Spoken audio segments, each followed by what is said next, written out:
Debt causes unemployment. Service delivery.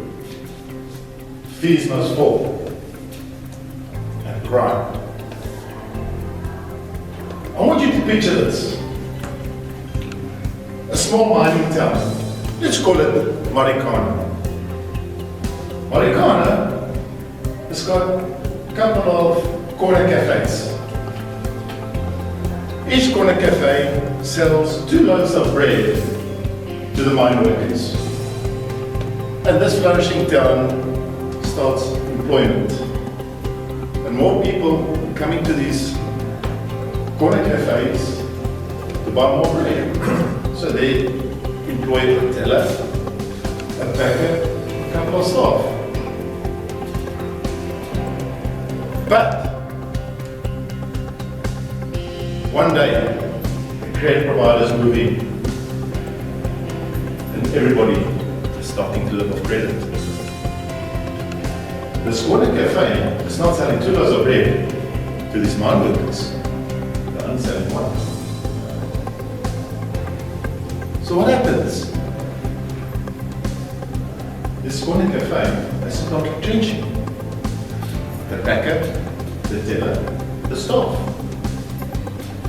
So just imagine there's 10 or 20 of these corner cafes. What is the ripple effect or the domino effect?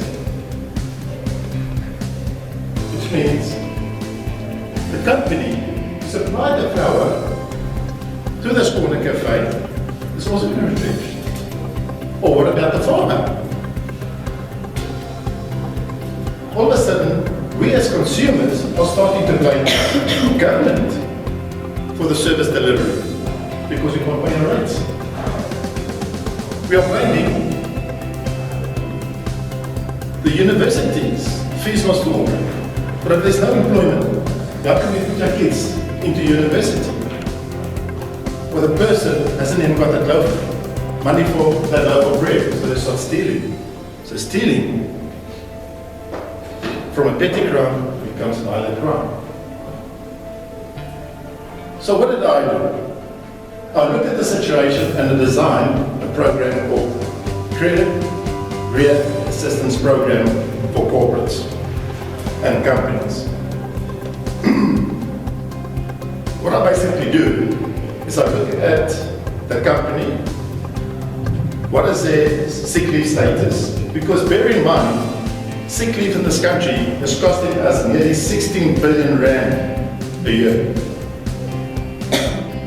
By looking at all of the stats, I said, if I start looking after a company, starting from the CEO right down to the blue-collar worker, and put a program together to look at the staff.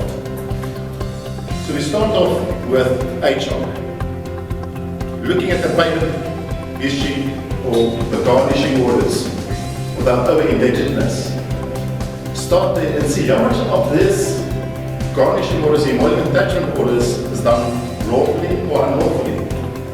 And we found that 75% of all EAOs is unlawful. So with our program that we put into place, we cancel these EAOs and claim back in some companies over 200,000 rand back for employees. By doing this, we found the stress levels reduced of the employees.